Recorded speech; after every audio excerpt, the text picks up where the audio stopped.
వరంగల్ జిల్లా ధాన్యం కొనుగోళ్లపై ఇంధన ధరల ఎఫెక్ట్ తీవ్రంగా కనిపిస్తోంది. డీజిల్ ధరల పెంపుతో ట్రాన్స్పోర్ట్ ఛార్జీలు పెంచేందుకు లారీ ఓనర్ల అసోసియేషన్ సిద్ధమైంది. దానికోసం ప్రభుత్వంతో చర్యలు జరుపుతోంది. పెరిగిన డీజిల్ ధరలకు అనుగుణంగా ట్రాన్స్పోర్ట్ ఛార్జీలు పెంచాలంటూ అసోసియేషన్ సభ్యులు డిమాండ్ చేస్తున్నారు. దీనిపై ప్రభుత్వం స్పందించకుంటే మరో 2 రోజుల్లో నిరసనకు సిద్ధమవుతామంటున్నారు. కొనుగోలు కేంద్రాల నుంచి ధాన్యాన్ని మిల్లులకు తరలించడంలో లారీలు కీలక పాత్ర పోషిస్తున్నాయి.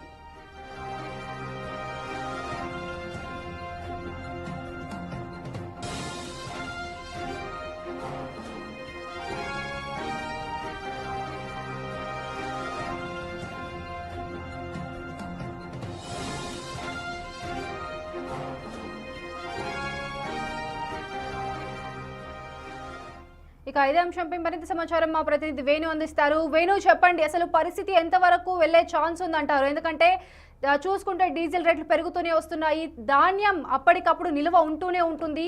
ఎప్పుడైతే యుద్ధ ప్రాతిపదికన ధాన్యం సప్లై కొనసాగిందో అప్పుడే మళ్ళీ బ్రేక్ పడింది. సో దీన్ని ఎంతవరకు డ్రాగ్ చేస్తవచ్చు అంటున్నారు? సో ఇప్పటికే కొనుగోలు కేంద్రాల నుంచి ధాన్యాన్ని మిల్లకు తరలించడంలో ఆలస్యం అవుతోంది. ధాన్య నాణ్యత, అదే విధంగా మిల్లల లోపల లేబర్లు సరిగా అందుబాటు లేకపోవడంతో ఆలస్యంతో రైతులు ఇబ్బంది పడుతున్నారు. మరోవైపు నిన్నటి నుంచి పెరిగిన ఇంధన ధరలు ప్రస్తుతం ఒక చైన్ రియాక్షన్ మొదలైంది. ప్రతి రంగంపై ఆ ప్రభావం పడుతుంది. ప్రస్తుతం ట్రాన్స్పోర్టేషన్, కీలకమైన ట్రాన్స్పోర్టేషన్ పై ఇప్పుడు ఆ ఇంధన ధరల ఎఫెక్ట్ కూడా కనిపిస్తా ఉంది. రాష్ట్ర వ్యాప్తంగా మొత్తంగా 9,000కు పైగా కొనుగోలు కేంద్రాల నుంచి మిల్లర్లకు ఈ యొక్క ధాన్యాన్ని సరఫరా చేస్తున్నాయి లారీలు. దాదాపు 1000 సంఖ్యలో ఉన్న లారీల ట్రాన్స్పోర్టేషన్ లో డీజిల్ ₹3 పైగా పెరగడంతోనే ప్రస్తుతం కాంట్రాక్టర్లు లారీల అదనపు భారాన్ని భరించేటువంటి పరిస్థితి లేదు. సో మనం వరంగల్ సంబంధించి లారీ ఓనర్స్ అసోసియేషన్ ఉన్నారు. సో ఈ కాంట్రాక్ట్ ఏంది అసలు? ప్రస్తుతము దాదాపు 3-4 రోజుల వెయిటింగ్ పీరియడ్ తోనే ఇబ్బందులు పడ్డారు. సో దానిపై నిరసన చేశారు. గత నెలలోనే డీజిల్ సరిగా దొరక్క ఇబ్బందులు పడ్డారు. ఇప్పుడు మళ్ళీ ₹3 పెరిగింది. ఒక కాంట్రాక్టర్ గా ఏం చెప్పదలుచుకున్నారు? సో ఆర్థిక భారం ఎంత పడుతుంది అసలు మీ మీద? ముందుగా నేను వరంగల్ జిల్లా లారీ అసోసియేషన్ ప్రెసిడెంట్. గతంలో కూడా ఈ ఇంధనంపై డీజిల్లో లాస్ట్ టైం అంటే డీజిల్ ఉన్నా కూడా చాలా మంది పెట్రోల్ పంపులు ఈ యొక్క రేటు పెరుగుతాయని గతంలో ముందస్తుగానే ఒక స్టాక్ ని పక్కకు పెట్టేసి డీజిల్ పోయకపోవడంతో అప్పుడు నేను ఇదే విధంగా ప్రెస్ మీట్ చేయడం కూడా జరిగింది. దీన్ని దృష్టిలో పెట్టుకున్నప్పుడు కేంద్ర రాష్ట్ర ప్రభుత్వాలు ఎటువంటి డీజిల్ రేట్లు పెరగట్లేదు, ఎవరు కూడా ఆందోళన చెందొద్దు అని చెప్పడం జరిగింది. మేము అనుకున్నది నిజమైంది అని చెప్పేసి ఈరోజు చెప్తున్నాము. కావున ఈ రోజు లక్షలాది లీటర్లు రోజుకి, అంటే ఒక 2 వీలర్ లో పోసుకుంటే రోజుకి 1 లీటర్ 1/2 లీటర్ పోసుకోవచ్చు.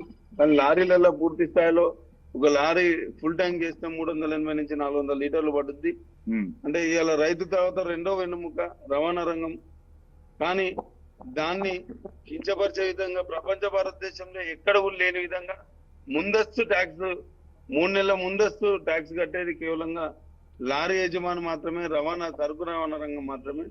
దీన్ని దృష్టిలో పెట్టుకోకుండా ట్యాక్సీ కట్టుకుంటూ కూడా మేము టోల్ గేట్లకి ఇవాళ వరంగల్ నుంచి హైదరాబాద్కి వెళ్తే 3 టోల్ గేట్లు, అవుటర్ ఎక్కితే అవుటర్ టోల్ గేటు ప్రతి ఒక్కరు కూడా కేవలంగా పేరుకు మాత్రమే రవాణా రంగం డబ్బులు రాష్ట్ర ప్రభుత్వానికి చెందుకుంటూ మళ్ళీ అధిక భారంగా ప్రైవేట్ కాంట్రాక్టర్లకు, రోడ్ కాంట్రాక్టర్లకు ఇచ్చుకుంటూ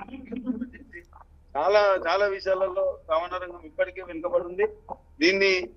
దీనిపైన రాష్ట్ర ప్రభుత్వం దృష్టి సాధించకుంటే రానున్న రోజులలో పెద్ద ఎత్తున నేను ఒక రాష్ట్ర కోశాధికారి, రాష్ట్ర నాయకుడిని, రాష్ట్ర సంఘాలన్నీ కూడా, రాష్ట్రంలో సంఘాలన్నీ కూడా సమ్మెకు పోయే పరిస్థితి వస్తే ఇవాళ చూసుకున్నట్లయితే డీజిల్ రేట్లు పెరిగిన విషయంలో గతంలో మేము ఉద్దేశించింది ఇది లారీ యజమానులపైనే మళ్ళీ కేవలంగా భారం పడబోతుంది అని చెప్పేసి కూడా.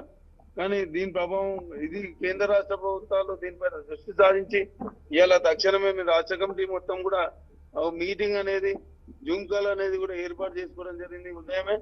దీనిపైన ఏ రకంగా స్పందిస్తామనేది మా రాష్ట్ర నాయకుడు మంచిరెడ్డి రాజేందర్ రెడ్డి గారు అది రేపు పొద్దుడికి వాయిదా వేయడం జరిగింది. రేపు ఎల్లుండికో సమ్మెకు పోయే పరిస్థితి ఉంటే. అంటే ఇప్పుడు ధాన్యం కొనుగోలు కేంద్రం నుంచి అసలు ఎంత మీరు టెండర్లు తీసుకున్నారు కదా, లీజ్కి కాంట్రాక్ట్ లో ఎన్ని రూపాయలకు తీసుకున్నారు? ఇప్పుడు ₹3 ఎవరు భరిస్తారు? కాంట్రాక్టర్ భరిస్తారా? ప్రభుత్వాన్ని అడుగుతున్నారా? ఏం చెప్తారు ఈ ధాన్యం ట్రాన్స్పోర్టేషన్ లా? ధాన్యమే కాదు, ధాన్యం మరియు మొక్కలు ప్రతి ఒక్కటి కూడా. అంటే ఈ రోజు గవర్నమెంట్ కి సంబంధించిన కాంట్రాక్టులే కాకుండా ఛాంబర్ ఆఫ్ కామర్స్ లో కూడా మాకు అగ్రిమెంట్ రేట్స్ అనేది ఉంటది. ఆశాఖండంలో 2వ మార్కెట్ వరంగల్. సో వారు కూడా అంటే కొనేవారు ఈ ఆడికి రాత్రి 3 రూపాయలు పెంచితే మా యొక్క వ్యాపారస్తులు కూడా ముందస్తుగానే వ్యాపారం చేసుకొని భయాన ఇచ్చుకొని సరుకులు కొనుక్కొని ఉంటారు. ఇప్పుడు వారిపై కూడా మేము వెంటనే రేట్లు పెంచాలని మేము భారం వేస్తే వాళ్ళు ముందస్తుగా కొనుక్కున్న సరుకులకు మేము రేట్లు ఇట్లా ఇయ్యలేమని చెప్పేసి అందరు బాగానే ఉన్నారు. కానీ దీనిపైన దృష్టి సాధించాల్సిన కేవలం కేంద్ర రాష్ట్ర ప్రభుత్వాలే. ఇలా రాష్ట్ర ప్రభుత్వం మీద వచ్చే ట్యాక్స్ తగ్గించి రవాణా రంగానికి డీజిల్ తక్కువ చేయించి ఈ రవాణా రంగాన్ని ఆదుకోవాల్సిన బాధ్యత రాష్ట్ర ప్రభుత్వం ఉందని చెప్పేసి మేము అంటున్నాము. అదే విధంగా మేము పెంచలేము, కేంద్ర ప్రభుత్వం పెంచిందని చెప్పేసి వాళ్ళు తక్షణమే సమాధానం ఇస్తారు. గతంలో కూడా చాలా జరిగింది. ఆయన కేంద్ర ప్రభుత్వం పెంచిన రాష్ట్రంలో ఉన్న లారీ యజమానులని, రాష్ట్రంలో ఉన్న రవాణా రంగాన్ని కాపాడుకోవాల్సిన బాధ్యత రాష్ట్ర నాయకులే, మన తెలంగాణ రాష్ట్ర ప్రజాప్రతినిధులే. కాబట్టి వారిపైనే ఈ యొక్క భారం వేసి తక్షణమే ఈ యొక్క రవాణా రంగానికి ఇప్పటికే పూర్తి స్థాయిలో ఎక్కడికక్కడ మేము కట్టే ట్యాక్సీలే కానీ మేము గవర్నమెంట్ కట్టే పన్నులే కాకుండా మేము ఈ టోల్ గేట్లకి వీటి అన్నిటి కూడా అధిక భారంగా చేసుకుంటూ ప్రతిది కూడా ఇప్పటికే భారంగా మోస్తున్నాము. ఇది అధిక భారంగా భావిస్తూ తక్షణమే దీనిపైన దృష్టి సాధించకుంటే మా రాష్ట్ర సంఘాలన్నీ కూడా రాబోయే రోజుల్లో పెద్ద ఎత్తున సమ్మెకపోతే మళ్ళా రైతులు రోడ్డు ఎక్కే పరిస్థితి ఉంటుంది. దయచేసి దీనిపైన దృష్టి సాధించాలని చెప్పేసి జిల్లా కలెక్టర్ గారిని మరి సీఎం గారిని కూడా కోరుకుంటున్నాం. సో ఇప్పుడు ప్రస్తుతం డీజిల్ ధర పెరిగింది, భారం పడుతుంది కదా, ఏదన్నా ధాన్యం ట్రాన్స్పోర్టేషన్ సంబంధించి ఆపడం కానీ ఏదన్నా మీరు నిర్ణయం తీసుకున్నారో దీనికి సంబంధించి?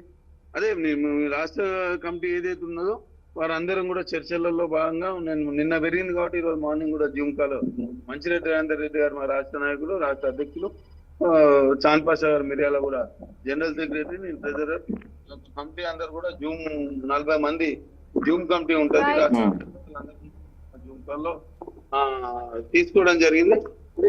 సో ఇది చూస్తాం కదా, ఆ లారీకి సంబంధించి ఈ పెరిగిన ఆర్థిక భారం తమపై పడుతుంది కాబట్టి మొదటైతే ప్రభుత్వానికి ఒక సూచన చేయబోతున్నారు. ప్రభుత్వం నుంచి వచ్చేటువంటి రెస్పాన్స్ తర్వాత కూడా తాము ముందుకెళ్తాము, ఒకవేళ ప్రభుత్వం స్పందించకుండా సమ్మె కూడా వెళ్తాము. ఇది మొత్తంగా రైతుల ధాన్యం ట్రాన్స్పోర్టేషనే కాదు, యావత్ తెలంగాణ వ్యాప్తంగా ట్రాన్స్పోర్టేషన్ పై కూడా ఈ ప్రభావం పడే అవకాశం ఉంది. ఇక ప్రభుత్వం నిర్ణయం పైన ప్రస్తుతం లారీ ఓనర్లు అయితే డిపెండెంట్ సిచ్యువేషన్ అయితే కనిపిస్తూ ఉంటారు. Right, thank you Venu.